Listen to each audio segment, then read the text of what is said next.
Hi everyone, it's Mr. Gray here again with another maths challenge for you. Today's challenge takes its inspiration from a computer game that I used to absolutely love when I was a wee boy.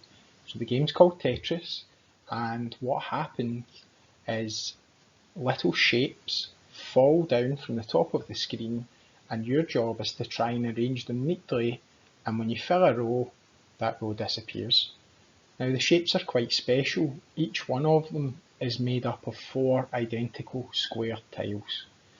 And if you think about it, there are only so many ways that you can arrange 4 identical square tiles. And those shapes are called Tetronimoes. So there are 7 Tetronimoes, and here's what they look like.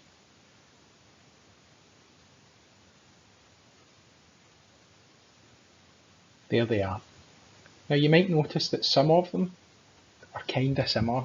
So for example, the red one there is pretty similar to the green. In fact, it's actually a reflection. And the same is true with the purple and the orange. One is a reflection of the other. Now if you reflected the yellow one, what would happen? You would just end up with the same shape. So that's why that's not included. You might be thinking to yourself, well actually there are more than that, because what about a shape that looked a bit like this?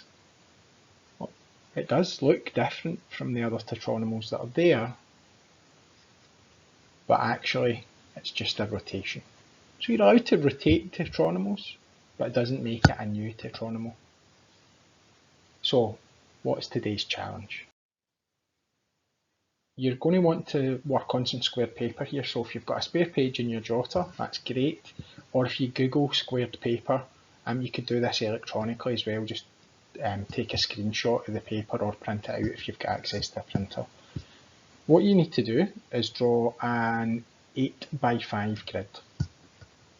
So there's my grid, and it's probably a good idea to have near that a drawing of the Tetronimoes, or if you're really patient, you could sit and cut them out.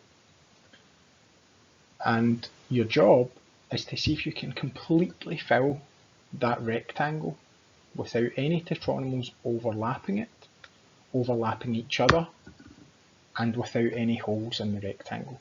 So you want to perfectly tile that 8x5 rectangle.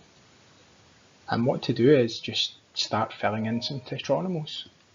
So for example, I might choose to start off with the orange kind of L shape. Now you remember what I said, you can turn them round if you want, so I might want to take that pink Tetronimo, but actually flip it so it looks like that. That's okay, you can do that. And then keep going from there. Now I don't know if I can tile from here, I've randomly started. So you can choose to either keep going with that tiling, I don't know if it works, or start off in a different way. But your job is to try and completely fill that rectangle. If you manage it, try it a different way. And of course, as always, we'd love to see your completed solutions. What we're going to look at on the next slide is a couple of extension questions. So if you want, you can pause here and continue with this challenge, and then move on and look at the extension questions. So if you've managed to tile the 8x5 rectangle, have a go at these 4x10, 8x7, 14x4. And once you've done that, maybe you could find another rectangle that you can tile. You'll need to come up with its dimensions. Can you find a rectangle that doesn't tile using Tetronimoes? Can you convince me that it doesn't tile? And this last task's pretty challenging. So Tetronimoes are made up of 4 squares. Let's imagine that a 5th was added. They wouldn't be called Tetronimoes, they would be called pentominoes. What you could do is see if you can find the shape of every possible pentomino. These are really tricky questions. There'll be solutions posted on Monday alongside the new task. So let's return to the original problem. fill the 8x5 grid with Tetronimoes. And to share your work, you can tweet at @AttainRen, use the hashtag TeamRenMaths. You can email me directly using my Go account, which is there on screen. And of course, if you share it with your teacher, they'll be more than happy to share it with me as well. So I hope you enjoy that and have fun with an old retro classic computer game. And I look forward to seeing your work.